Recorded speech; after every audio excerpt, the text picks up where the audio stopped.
মানুষ, দেখলেই তো বোঝা যায় ভাবি। সেটা তো আর বলতে, কিন্তু তুষার ভাই তো বদমেজাজ কেন? না না ভাবি, কিসের বদমেজাজি, একটু মেজাজি, বদ না, এমনিতে লোকটা খুবই ভালো। যাই বলেন না কেন, এই যেমন আপনি তার রাগটাক যেভাবে সহ্য করেন, আমি তো কবেই হাঁটা দিতাম। তাছাড়া ওনাকে দেখলেই তো আমার কেমন যেন হয়।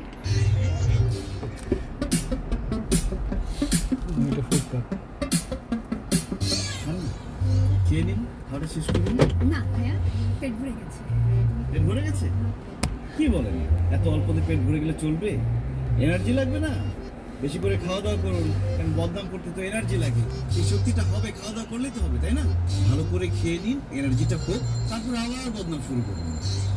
বদনাম কোথায় করলাম? আমি তো আপনার সুনাম করছিলাম, তাই না ভাবি? না না না না না, বদনাম করতেছিল, বলতেছিল তুমি নাকি বদমেজাজি, রাগে আমি কিভাবে সহ্য করে তোমাকে, তো উনি থাকলে নাকি থাকতোই না। এসব কি বলছেন ভাবি? আমি তো আমার প্রশংসা করছিলাম। প্রশংসা করতেছিলাম না? বদনাম করতেছিল, তুমি কি করতেছিলা? তোমার জামাই নামে বদনাম করে আর তুমি বসে বসে শুনতেছিলা। প্রতিবাদ করবে না তুমি? আমি তো প্রতিবাদ করছি, কিন্তু না শুনলে কি করবো বলো? না শুনলে ঘাড় ধাক্কা দিয়ে বের করে দিবা। তা না করে উল্টা তাকে বসায় বসায় ফলমূল খাওয়াইতেছো, তাই না? ঘাড় ধাক্কা দিয়ে বের করে দেবো? মেহমান নয়। কিসের মেহমান? এইসব মেহমান আমার দরকার নাই। যে মেহমান এসে আমার বদনাম আমার বোর কাছে করবে, তাকে আবার বসে বসে খাওয়াবা। ঘাড় ধাক্কা দিয়ে বের করো। না না না ভাই, ঘাট ধাক্কা দিতে হবে না, আমি এমনি চলে যাচ্ছি। এমনি চলে যাবেন?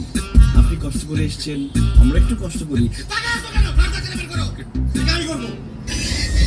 ভাবি, আপনি কিছু মনে করেন না, হ্যাঁ? আপনার দোলা ভাই তো চলে আসছে, এই জন্য আমি আপনার কাছে মাফ চাইতেছি।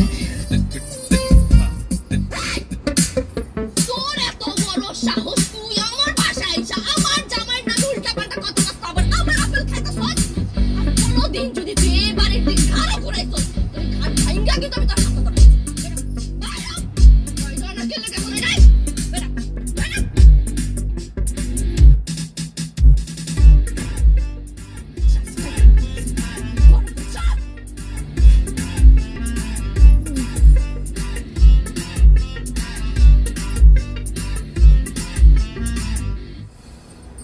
মাথা কি বেশি গরম হয়ে গেছে?